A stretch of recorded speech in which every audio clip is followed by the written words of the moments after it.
Good evening. Today I'm going to be talking about one of the most famous and most well-known writers of all time and how he changed a language.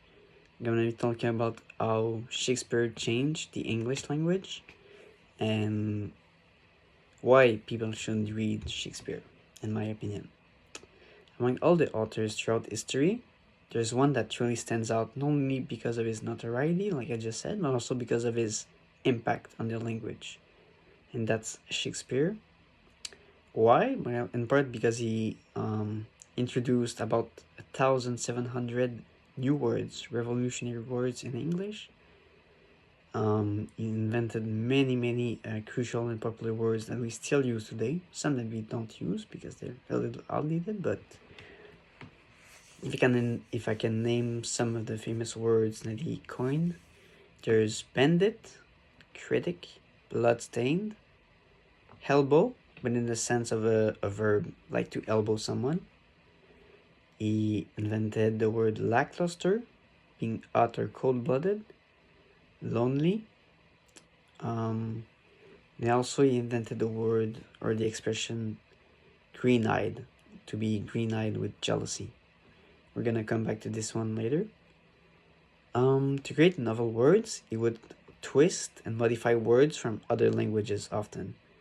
Like, for example, from French, from Latin mostly, but also from Italian. Like the word bandito in Italian, he modified it to turn it into bandit in English. And it's a word that we use all the time now. But he also coined many famous expressions like the world is mine's oyster, or the world is my oyster, a heart of gold, fair play, being in a pickle. He also invented expressions that help us express ourselves, like being gloomy, being bedazzled.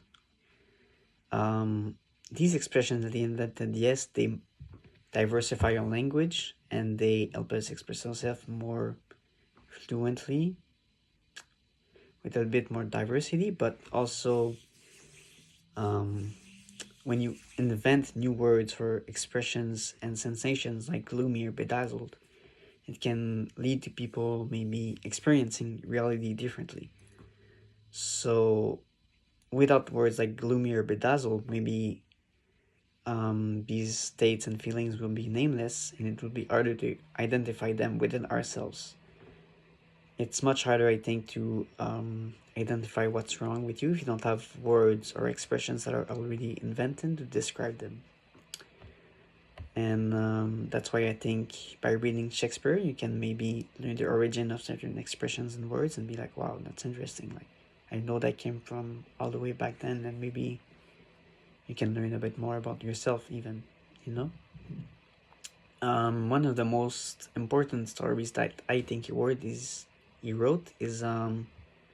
called The Story of the Tragedy of Othello, the Moor of Venice. It's the story about jealousy mostly. So that's why I talked about the expressions that he invented, the green eye of jealousy. There's also a very important moral to the story that I think is very interesting. I think most Shakespeare's works have a lot of morals and lessons in them that you can learn from, and I think that's why he's also very interesting to read.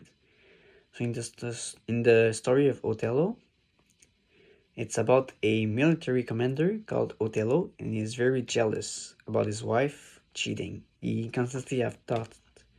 He always has thoughts about his wife cheating on him, and he also has insecurities about other officers outranking him.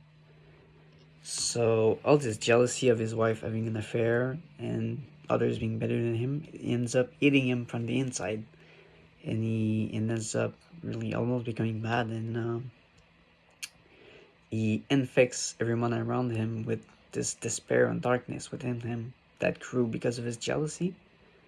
And I think that's really what jealousy is. It's not really something that you can get anything good out of, and that's the moral of the story. The final lead of the story is about the eyes of Othello, which are graping on jealousy. That's all that they focus on. His eyes are green with jealousy. That's all he can focus about on, and it ends up consuming all his life, all his thoughts. Ends up consuming his soul and his vital force, and he ends up infecting everyone around him like a plague almost. Like jealousy is like contagious, and if you're jealous, it might bring down the mood of other people also. Um, Also, I think that the moral of the story is that nothing good again can come out of jealousy. But why do I think that? I think it's because if you feel jealousy towards someone, you're only gonna get despair. You're gonna feel inferior to them. But if you feel superior to someone, then let's say you get over your jealousy, you're like, okay, I'm better than this person, then you're just gonna be arrogant and overconfident, and you're gonna look down on people. So on both sides of the coins, it's a bad feeling, and nothing can come out of it that can be positive. You either look down on people, or you think you're less worthy than other people. So that's why I like another quote from Othello, the book by Shakespeare, which is, "It is the green-eyed monster which doth the mock the meat it feeds on." So it is a green-eyed monster. So this represents jealousy in the story, which doth the mock the meat it feeds on. The meat is human beings. Doth the mock means ridiculizing or mocking someone. So jealousy is like a monster playing with its victim and mocking him before just draining it of everything that it has. So it just mocks the meat that it feeds on, so humans, and it leaves you empty after.